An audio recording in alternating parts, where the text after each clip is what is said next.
ನಮಸ್ಕಾರ ವೀಕ್ಷಕರೇ, ಮೋಟಿವೇಶನ್ ಇನ್ ಕನ್ನಡ ಯೂಟ್ಯೂಬ್ ಚಾನಲ್ಗೆ ತಮಗೆ ಹೃದಯಪೂರ್ವಕ ಸ್ವಾಗತವನ್ನು ತಿಳಿಸುತ್ತೇನೆ. ನಾವು ಇವತ್ತಿನ ಯಾವ ವಿಷಯವನ್ನು ತಿಳಿಯುತ್ತಿದ್ದೇವೆ ನೋಡೋಣ ಬನ್ನಿ ವೀಕ್ಷಕರೇ. ಜಗತ್ತಿನಲ್ಲಿ ತಂದೆ ತಾಯಿಯನ್ನು ಯಾಕೆ ಶ್ರೇಷ್ಠ ಎನ್ನುತ್ತಾರೆ ಎನ್ನುವುದಕ್ಕೆ ಇಲ್ಲಿದೆ ನೋಡಿ.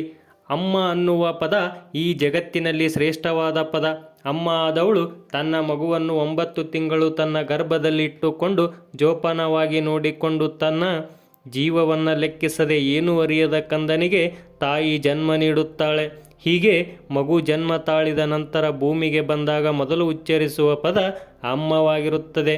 ಅಮ್ಮ ಎನ್ನಲು ಕಾರಣ ಮಗು ತಾಯಿಯ ಕರುಳಿನ ಸಂಬಂಧ ಹೊಂದಿರುತ್ತದೆ. ಹೀಗೆ ತಾಯಿ ಮಗುವನ್ನು ಜೋಪಾನವಾಗಿ ಬೆಳೆಸಿ ಮಗು ಏನೇ ತಪ್ಪು ಮಾಡಿದರೂ ತಾಯಿ ಬೈದು ಬುದ್ಧಿ ಹೇಳುತ್ತಾಳೆ. ಆದರೆ ತಂದೆಯಾದವನು ಮಗುವಿಗೆ ಹೊಡೆದು ಬುದ್ಧಿ ಹೇಳುತ್ತಾನೆ. ಮಕ್ಕಳಲ್ಲಿ ಯಾವುದಾದರೂ ತೊಂದರೆ ಬಂದರೆ ಮಗು ಮೊದಲು ಹೋಗಿ ತನ್ನ ತಾಯಿ ಹತ್ತಿರ ಹೇಳುತ್ತದೆ. ತಾಯಿಗೆ ಮಕ್ಕಳ ಮನಸ್ಸಿನಲ್ಲಿ ಆಗುವ ಖುಷಿ ಮತ್ತು ದುಃಖ ಪ್ರತಿಯೊಂದನ್ನು ತಾಯಿಗೆ ಅರ್ಥವಾಗಿರುತ್ತದೆ. ಆದ್ದರಿಂದ ತಾಯಿಯು ಎಲ್ಲ ಸಂಸ್ಕಾರ ವಿಚಾರಗಳನ್ನು ತಿಳಿ ಹೇಳಿರುತ್ತಾಳೆ. ತಾಯಿಗೆ ಮಕ್ಕಳು ಏನೇ ತಪ್ಪು ಮಾಡಿದರೂ ಕ್ಷಮಿಸುವ ಗುಣವನ್ನು ಹೊಂದಿರುತ್ತಾಳೆ. ಆದರೆ ತಂದೆಯ ಭಾವನೆ ಮಕ್ಕಳಲ್ಲಿ ವಿಭಿನ್ನವಾಗಿ ತೋರುತ್ತದೆ. ತಂದೆ ಮಕ್ಕಳು ತಪ್ಪು ಮಾಡಿದರೆ ಕ್ಷಮಿಸುವುದಿಲ್ಲ. ಏಕೆ ಎಂದರೆ ಇವಾಗ ಮಾಡಿದ ತಪ್ಪು ಮಗು ಮುಂದೆ ಯಾವತ್ತೂ ಮಾಡಬಾರದು ಎಂಬ ಭಾವನೆ ತಂದೆಯಲ್ಲಿರುತ್ತದೆ. ಹೀಗೆ ತಂದೆ ಮಕ್ಕಳಿಗೆ ಹೊಡೆದು ಬುದ್ಧಿ ಹೇಳುತ್ತಾನೆ.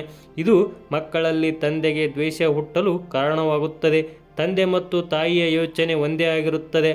ಅಂದರೆ ಮಕ್ಕಳು ಜೀವನದಲ್ಲಿ ತಮ್ಮ ಸ್ವಂತ ದುಡಿಮೆಯಲ್ಲಿ ಜೀವನ ಸಾಗಿಸಬೇಕು ಎಂದು ಮತ್ತು ಮಕ್ಕಳು ಚೆನ್ನಾಗಿ ಬೆಳೆದು ಓದಿ ದೊಡ್ಡ ವ್ಯಕ್ತಿಯಾಗಬೇಕೆಂಬ ಕನಸು ಇಟ್ಟುಕೊಂಡಿರುತ್ತಾರೆ.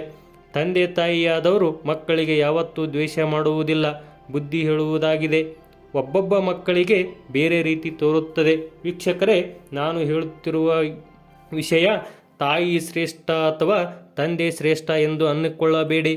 ಇಬ್ಬರು ನಮಗೆ ಜನ್ಮದಾತರೆ. ಇವರಿಬ್ಬರೂ ನಮಗೆ 2 ಕಣ್ಣುಗಳು ಇದ್ದ ಹಾಗೆ. ಯಾವ ಕಣ್ಣಿಗೆ ನೋವಾದರೂ ಕಷ್ಟ ಅನುಭವಿಸುವರು ನಾವೇ ಆಗಿರುತ್ತೇವೆ. ಆದ್ದರಿಂದ ತಂದೆ ತಾಯಿಯನ್ನು ಚೆನ್ನಾಗಿ ನೋಡಿಕೊಳ್ಳುವುದು ಮಕ್ಕಳ ಕರ್ತವ್ಯವಾಗಿರುತ್ತದೆ. ಇದನ್ನು ನೋಡಿದ ಮೇಲೆ ವೀಕ್ಷಕರೇ, ನನಗೆ ಒಂದು ಉದಾಹರಣೆ ನೆನಪಾಗುತ್ತದೆ. ಒಂದು ದಿನ ಅಯೋಧ್ಯೆಯಲ್ಲಿ ಶ್ರವಣಕುಮಾರ ತನ್ನ ಕುರುಡು ತಂದೆ ತಾಯಿ ಜೊತೆ ವಾಸವಾಗಿರುತ್ತಾನೆ. ಒಂದು ದಿನ ತಂದೆ ತಾಯಿ ಮಗನಿಗೆ ಹೇಳುತ್ತಾರೆ, ಮಗನೇ, ನಮಗೆ ಸಾಯುವುದರಲ್ಲಿ ಒಮ್ಮೆಯಾದರೂ ಚಾರ್ಧಾಮ್ ಯಾತ್ರೆ ಮಾಡಿಸುತ್ತೀಯಾ ಎಂದು ಕೇಳುತ್ತಾರೆ. ಆಗ ಶ್ರವಣಕುಮಾರ ಆಗಲಿ ಅಪ್ಪಾಜಿ ಎನ್ನುತ್ತಾನೆ.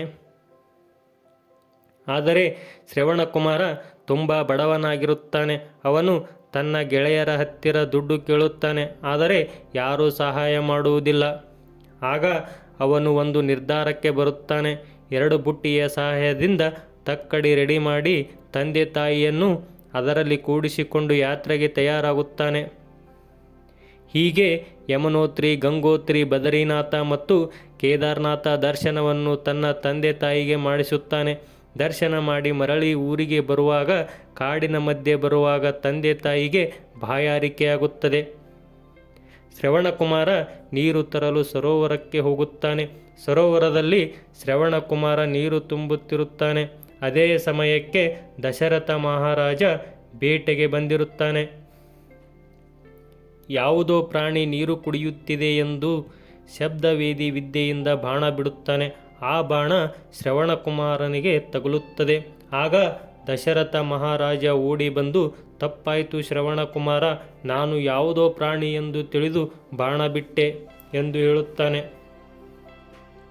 ಆಗ ಶ್ರವಣಕುಮಾರ, ನಿಮಗೆ ಕ್ಷಮಿಸುವನು ನಾನಲ್ಲ. ಅಲ್ಲಿ ಕಣ್ಣು ಕಾಣದೇ ಇರೋ ನನ್ನ ತಂದೆ ತಾಯಿ ಇದ್ದಾರೆ, ಅವರಿಗೆ ನೀರು ಕೊಡು ಎಂದು ಹೇಳಿ ಸಾಯುತ್ತಾನೆ. ಆಗ ನೀರು ತೆಗೆದುಕೊಂಡು ದಶರಥ ಮಹಾರಾಜ ಹೋಗುತ್ತಾನೆ. ನೀರು ಕುಡಿಯಿರಿ ಎಂದಾಗ, ನೀನು ಯಾರು, ನನ್ನ ಮಗ ಎಲ್ಲಿ ಎಂದು ಕೇಳುತ್ತಾರೆ. ಆಗ ದಶರಥ, ನಿಮ್ಮ ಮಗ ನನ್ನ ಬಾಣದಿಂದ ಸತ್ತಿದ್ದಾನೆ ಎಂದು ಹೇಳುತ್ತಾನೆ. ಆಗ ದಶರಥ ಮಹಾರಾಜನಿಗೆ ಆ ತಂದೆ ತಾಯಿ ಶಾಪ ಹಾಕುತ್ತಾರೆ. ರಾಜನಿಗೆ, ಹೇಗೆ ನಾವು ಪುತ್ರ ಯೋಗ ಇಲ್ಲದೆ ಸಾಯುತ್ತಿದ್ದೇವೋ ನೀನು ಹಾಗೆ ಸಾಯುತ್ತೀಯಾ ಎಂದು ಶಾಪ ಕೊಟ್ಟು ಆ ಕುರುಡು ತಂದೆ ತಾಯಿ ಸಾಯುತ್ತಾರೆ.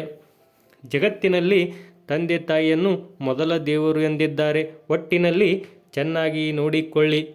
ಶುಭ ದಿನ. ಈ ನನ್ನ ಚಿಕ್ಕ ಅನಿಸಿಕೆ ಇಷ್ಟವಾದಲ್ಲಿ ನನ್ನ ಚಾನಲನ್ನು ಸಬ್ಸ್ಕ್ರೈಬ್ ಮಾಡಿಕೊಳ್ಳಿ. ಇನ್ನೂ ಹೆಚ್ಚಿನ ವಿಷಯವನ್ನು ತಿಳಿದುಕೊಳ್ಳಿ. Thank you.